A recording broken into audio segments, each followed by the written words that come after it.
Maraming basketball stars ang nanggaling sa lungsod ng Mandaluyong sa Metro Manila. Isa na rito si Aaron Fermin ng Arellano na bahagi ng 2017 Slam Rising Stars Top 24. Narito ang report.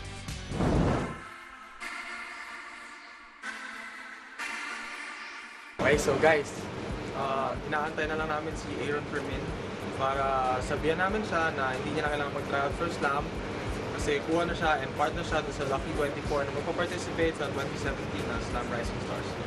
Tama. Okay, so parating na rin yan.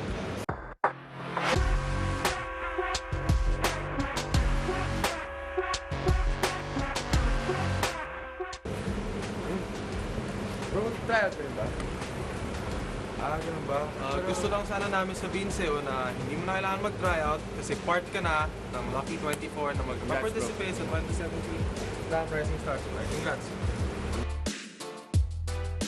Siyempre po, masaya naging part ako ng Slam Rising Stars ngayong taon na to. Siguro po, blessed ako kasi deserve naman ako sa liga na to. Kaya po, pagbubudayin ko na lang.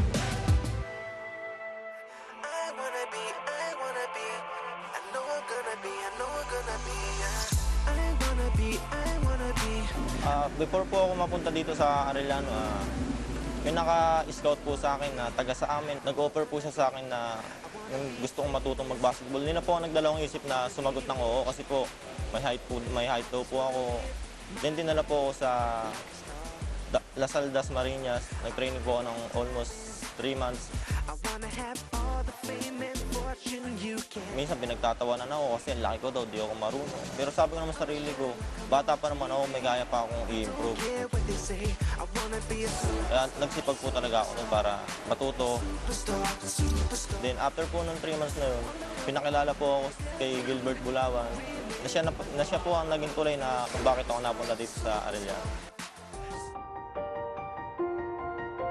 Ang buhay ko lang po sa amin ay isang nagsasaka. Laki lang po ako sa hirap.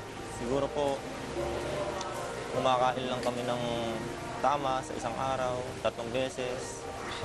Sa hirap po siguro ang buhay, kaya ako po siguro pinasok tong pagbabasketball. Para din po sa makapag-aral ako ng libre, makatapos ako. Inisip ko na lang po siguro na kailangan ko lumayo para sa kinabukasan ko, para sa pangarap ko, para din po sa kanila na hindi na po nila ako iintindihin sa pag-aaral ko na libre na po ako dito, may allowance na napakalaki pong tulong para sa akin, pati na rin po sa pamilya ko.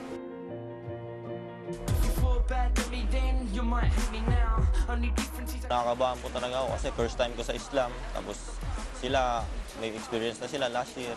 Siguro po, sasabay lang din po ako sa kanila. Kung ano yung kaya ko sa laro, ibibigay ko lang po talaga. Para po sa pamilya ko, para din po sa mga kapatid ko na nakababata sa akin.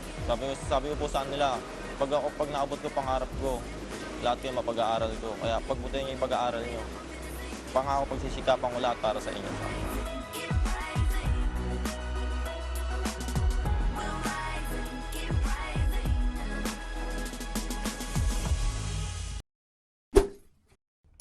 Hi guys, keep watching The Score for the latest sports updates and don't forget to subscribe to the ABS-CBN Sports in Action YouTube channel.